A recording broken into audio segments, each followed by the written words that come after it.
what is Neom? This is Neom, or here, to be more precise, in the northwest of Saudi Arabia. But Neom is more than a place. It's a home for people who dream big. Bigger than that. That's more like it. It'll be a hub for innovation, an entirely new model for sustainable living. The vision for a new future. In fact, that's how it got its name. But what will be there?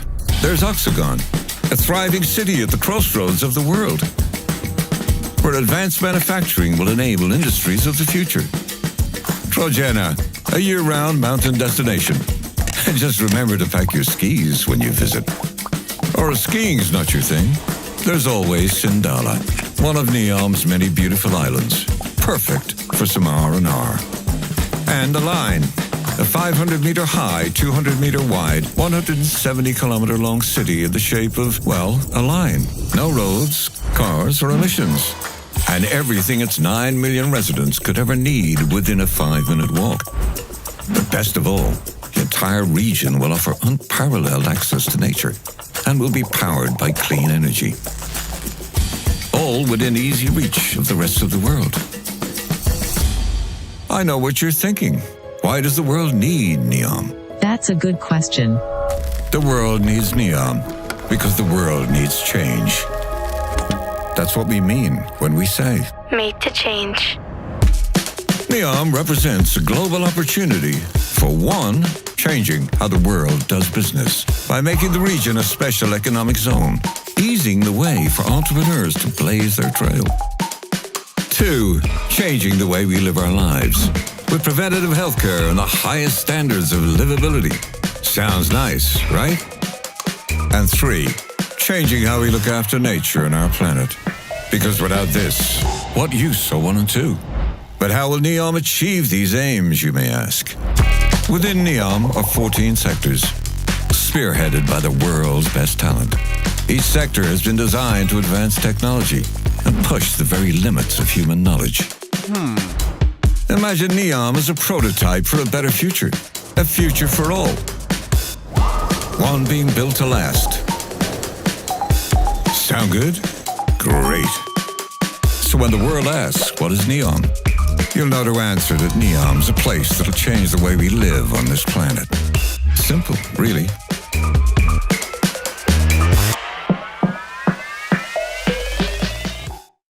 자, 이 성경적 종말론을 다루다 보면은 이 미래의 적그리스도의 후보자군에 오르는 인물 중에 한 사람이 바로 사우디아라비아의 빈 살만 왕세자입니다.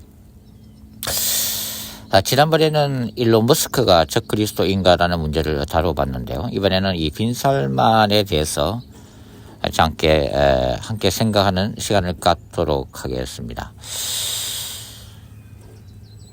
이 일론 머스크든 빈 살만이든 누가 적그리스도인가는 소위 말해서 그 음모론과 굉장히 깊이 관련이 되어 있습니다.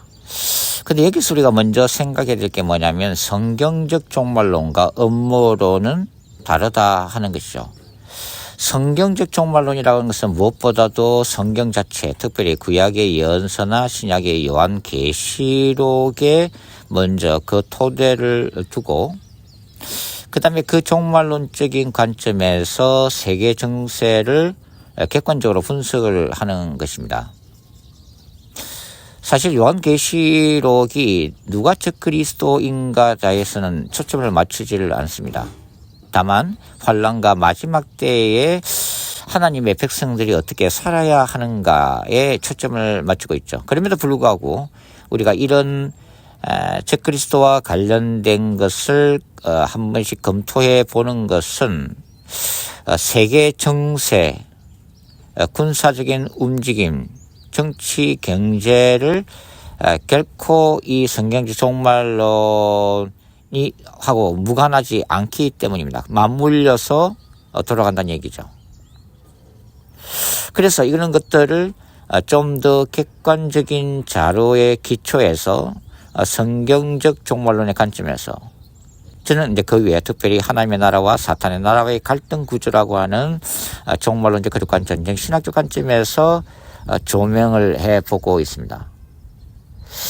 그러니까 성경적 종말론은 성경 자체와 객관적인 국제 정치, 군사 전략 이런 것들을 좀 분석하려고 하는 입장이라면 음모론은 아무래도 극단적인 편향성을 가지고 있다고 하는 거죠.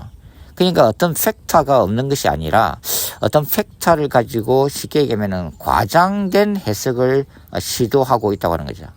그러니까 뇌피셜에 가까운 객관적인 자세에서 탈피해서 너무 사탄 쪽으로만 몰아가려고 하는 경향성이 강하다고 하는 것입니다. 그래서 뭐 성경적 종말론과 이 음모론이 겹치는 부분도 있지만 근본적인 이 기초에 있어서는 서로 다르다 이렇게 말씀을 드릴 수가 있는 것입니다. 이 시간에는 이 빈살만의 적그리스도 가능성에 대해서 성경 신학적 종말론 그리고 이 정치적인 관점, 이슬람의 종교, 그 다음에 기술 문명 뭐 이런 몇 가지 팩터에서 같이 한번 생각을 해보도록 그렇게 하겠습니다. 자, 먼저 빈살만이 어떤 인물인가 하는 것을 좀 알 필요가 있습니다. 이것은 무엇보다도 이 빈살만이라는 인물과 그 다음에 사우디아라비아 정치적인 이런 부분들에 대해서 뭐 깊이 연구해 온 그런 뭐 학자들의 도움이 필수적이라고 이제 할 수가 있는 거죠. 그 중에 한 사람이 런던 킹스 칼리지 교수인 마다시 알 라시드 같은 분들인데요. 한마디로 그는 이 빈살만이 말 그대로 이 왕권 통치라고 하는 전통적인 이슬람 정치 구조를 1인 독재화했다 이렇게 이제 보고 있습니다. 원래 사우디아라비아는 정치는 왕가에 맡기고 그 다음에 종교 체제는 이 와하비 성직자 집단인 그 울라마에 맡긴 그런 이중 체제였죠.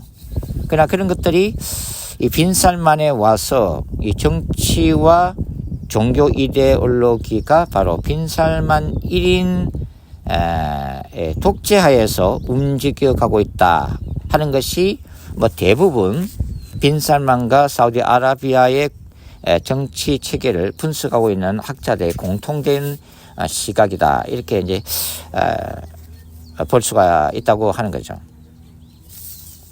자, 전문가들에 따르면 이 빈살만은 뭐 절대적인 알라 신앙주의자는 아닙니다. 어찌 보면은 이 사우디 아라비아와 이란이라고 하는 두 국가는 이슬람권에서 두 종주국이라고 이제 할 수가 있는데 이란은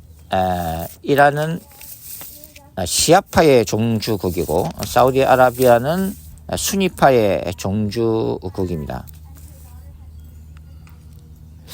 그런 이 수니파라고 하는 이 이슬람의 보수주의 입장에서 보면 빈살만의 이런 정치 종교 체계는 말 그대로 보수적인 이슬람 종교를 파괴시키는 자유주의 신학자, 자유주의 정치가로 비출 수가 있다고 하는 것이죠. 그러니까 이제 빈살만의 입장에서는 이 사우디아라비아의 그 이슬람 종교를 말 그대로 정치 도구화하는 하나의 수단으로 사용하고 있다고 하는 것입니다. 이것을 정치화된 이슬람이라고 이제 부를 수도 있을 것 같은데요. 자, 이 빈살만이 수많은 그 왕자들 가운데에서 오늘날 정권을 1인 독재로 만들기 위해서 그 과정 가운데 먼저는 이 다른 이 왕자들이나 영향력 있는 정치 권력자들을 탄압하고 고립시키는 공포 정치가 필요했다고 하는 거죠. 그리고 이제 두 번째는 바로 이슬람의 종교인 이 울라마 체제에 대한 영향력을 강화시키면서 말 그대로 이슬람의 샤리아 율법을 자신의 정치 성향에 따라서 재해석시키는 그런 종교 정치를 펼쳐나가고 있다고 하는 거죠. 그러니까 빈 살만은 이슬람 전통은 남겨두되 그 핵심적인 신앙은 말 그대로 탈색시켜 버리고 지금 어찌 보면은 유대교, 기독교, 다신교, 무신론까지 포용하는 종교 통합적인 관점을 가지고 있다 하는 것이 정확한 표현이라고 하는 것입니다. 빈 살만은 왕세자로 등극한 이후에 이 이슬람의 종교 집단인 울라마 집단의 권력을 해체시키고 종교 경찰을 해산시켰습니다.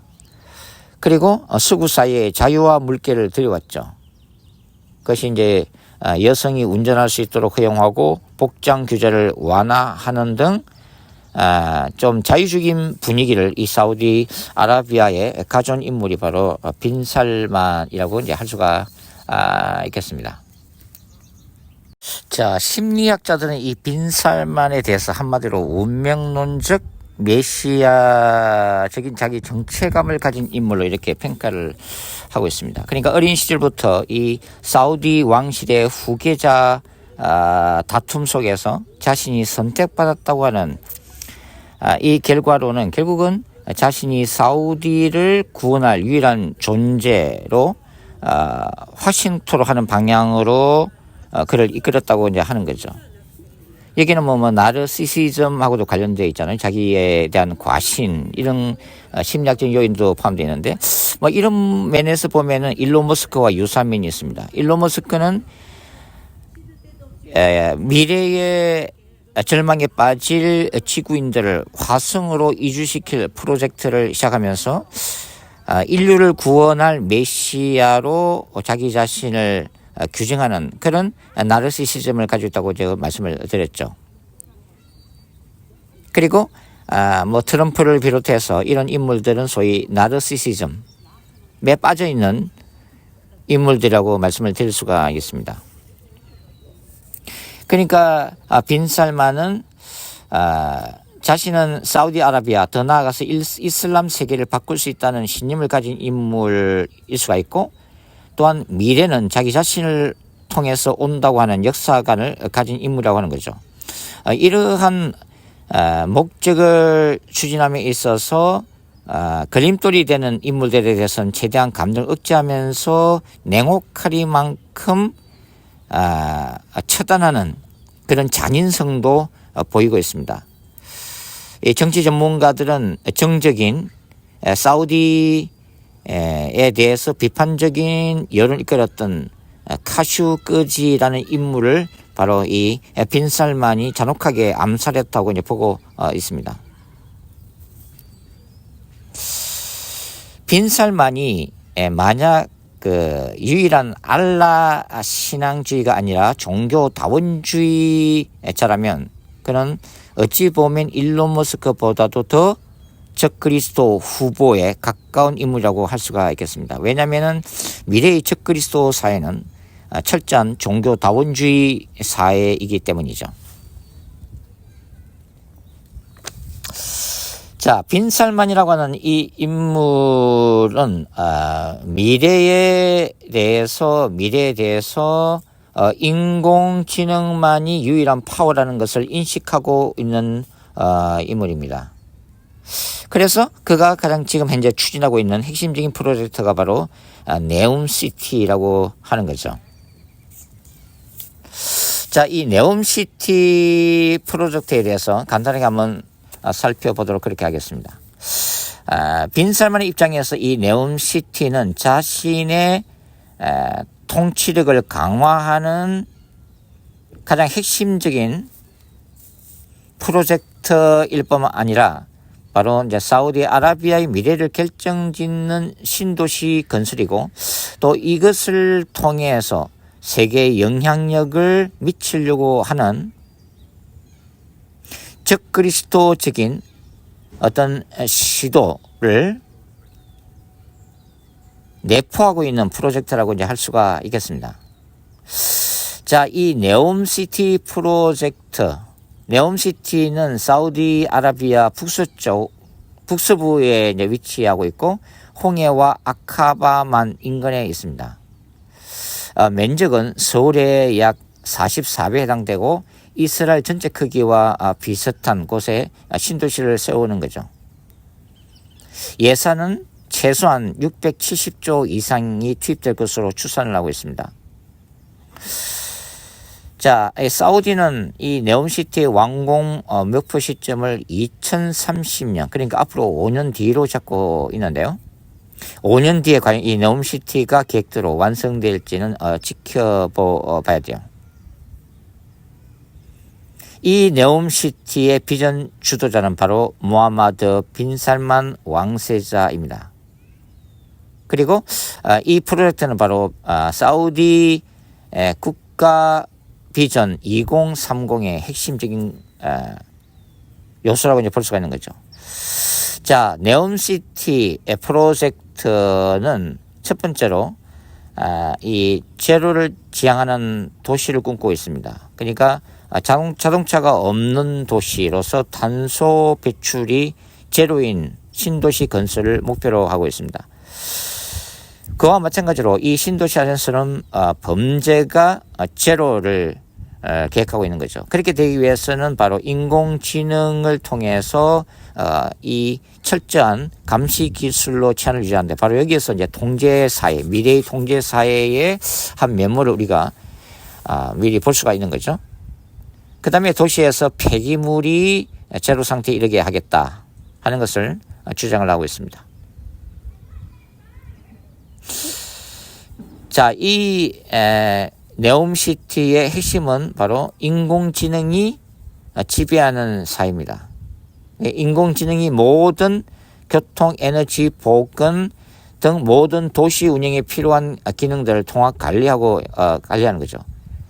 거기서 더 나아가서 이제 유전자 분석과 생명 연장 기술 연구를 포함한 바이오 혁신을 지향을 하고 있습니다.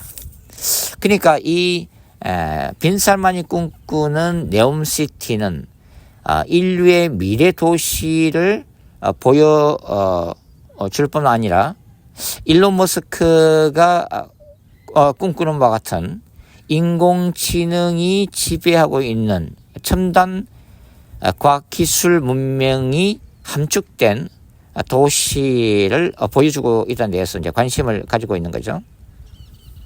자, 이 네옴시티 프로젝트에는 3개의 하위 프로그램이 있습니다. 첫 번째가 더 라인 프로그램인데요. 이 더 라인이라고 하는 것은 길이 170km, 폭 200m, 높이 500m의 직선형 도시를 건설을 하는 것입니다. 모든 것들이 5분 생활권 안에 다 해결되는 도시죠. 그리고 이 도시는 이 거울로서 외벽을 쌓고 있는 미래형 도시를 꿈꾸고 있습니다. 그러나 전문가들은 과연 이것이 건축학적으로 가능한지, 또 이러한 이 네옴시티나 더 라인을 건설하기 위한 그 외부 루트의 투자가 과연 원활하게 진행이 돼서 완공이 될지에 대해서는 여전히 이제 의문점을 품고 있습니다. 그 다음에 이제 옥사곤이라고 하는 산업도시인데요. 전문가들은 더 라인보다는 이 옥사곤이 더 현실적으로 이루어질 가능성이 높다고 이제 평가를 하고 있습니다. 이 옥사곤은 바다 위에 건설되는 세계 최대의 산업도시입니다. 그 다음이 트로제나라고 하는 홍해 근처 이 산악지대 위에 세워지는 관광 휴양 도시인데요. 바로 사막 한복판에서 스키를 즐길 수 있는 레저 타운이라고 이제 할 수가 있습니다.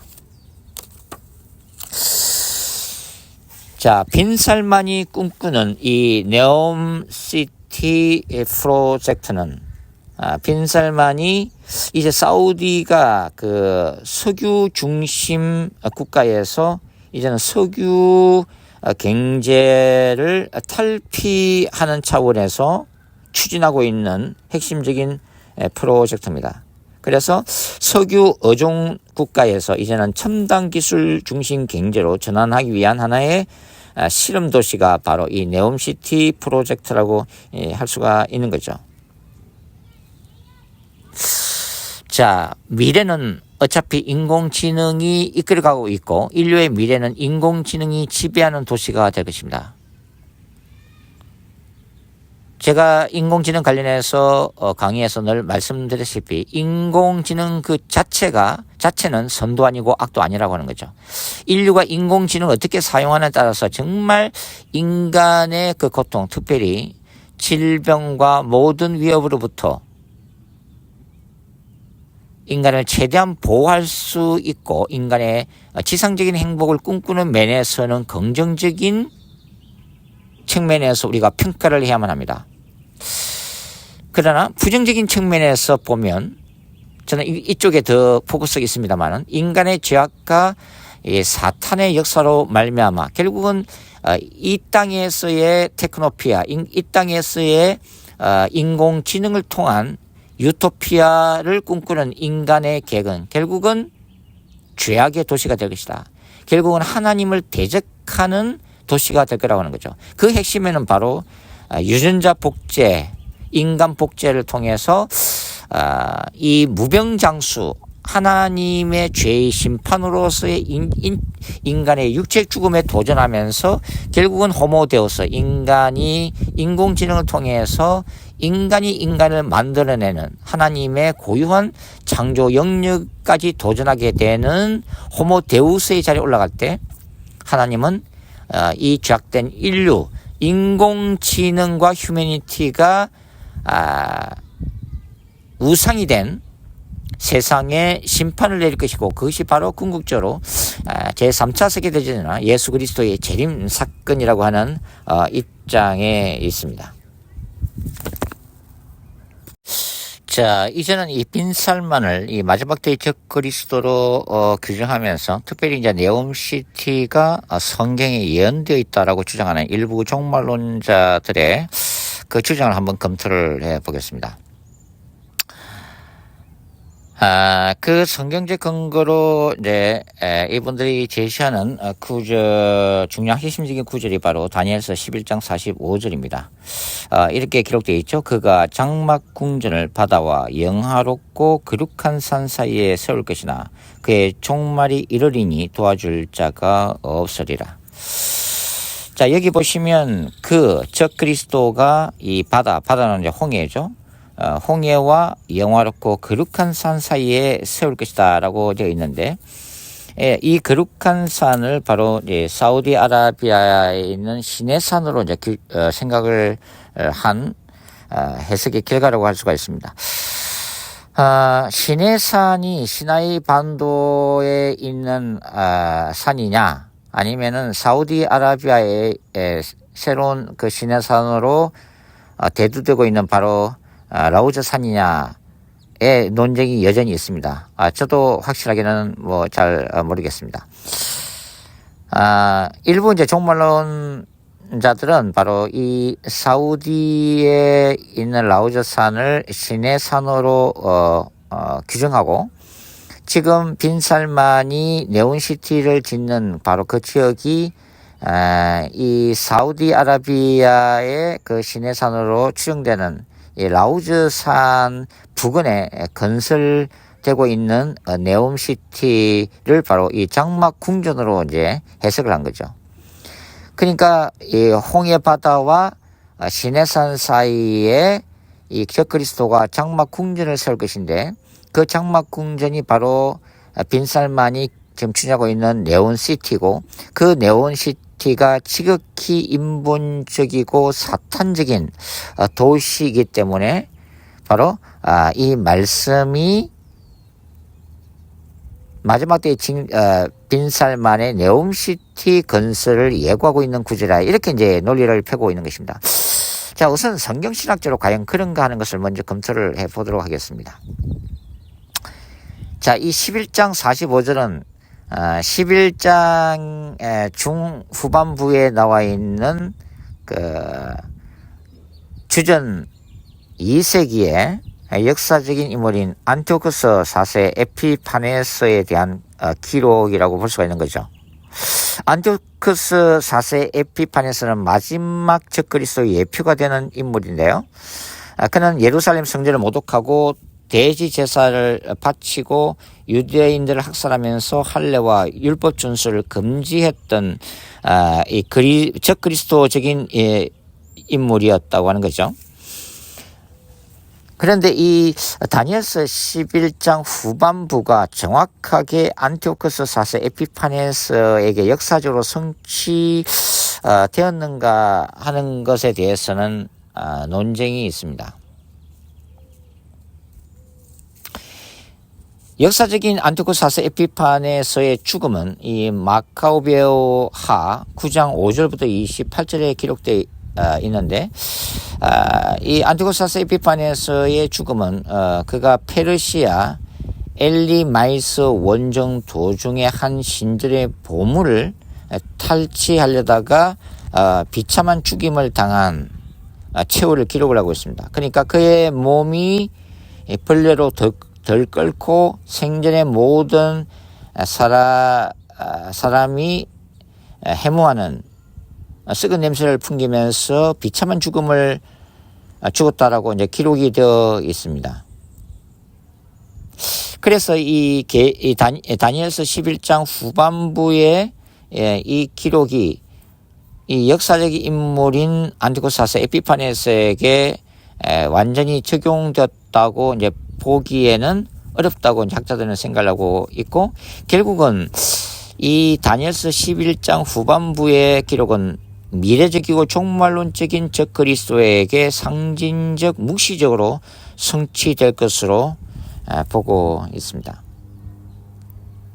결국은 이 11장 45절에 나오는 그가 장막궁전을 바다와 영화로운 거룩한 산 사이에 설 것이나 그의 종말이 이르리니 도와줄 자가 없으리라 라는 것을 현대의 빈산만과 네옴시티에 적용하기는 힘들다고 하는 거죠. 왜냐하면 여기 이 영화롭고 거룩한 산은 지금 사우디아라비아의 그 시내산으로 추정되는 라우즈 산이 아니라 이 11장의 문명에서는 바로 예루살렘 시온산을 의미하고 있기 때문이죠. 그리고 이 장막궁전이라고 하는 것은 이 당시에 고대 왕들이 전쟁 중에 사용하는 이동식 궁전, 텐트로서 전쟁을 통치하는 일종의 워룸으로 사용이 되어졌습니다.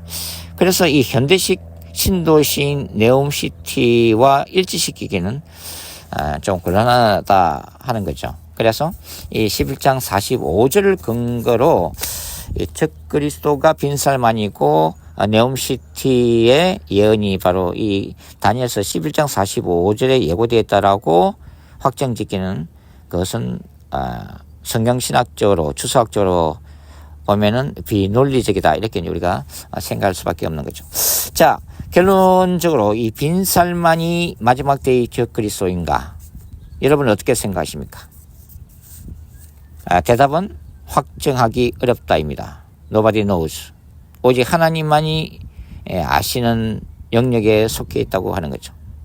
다만 서두에서 우리가 이러한 빈살만과 네옴시티라고 하는 이 신도시 프로젝트를 검토하는 것은 이 성경적 종말론이 이 마지막 때의 움직임과 결코 무관하지 않다. 그래서 우리가 성경적 종말론을 성경을 통해서 깊이 연구할 뿐만 아니라 세계의 정치와 어떤 군사적인 움직임이 어떻게 전개되고 있는지, 그리고 마지막 때의 이런 재난들, 쓰나미나 화산이나 이런 어떤 재앙들이 어떻게 요한계시록의 7 나팔 재앙과 맞물려서 돌아가고 있는지 그 징조를 우리가 읽음으로써 다시 오시는 예수 그리스도의 재림을 깨어서 준비할 수 있다는 측면에서 필요하다고 하는 것입니다.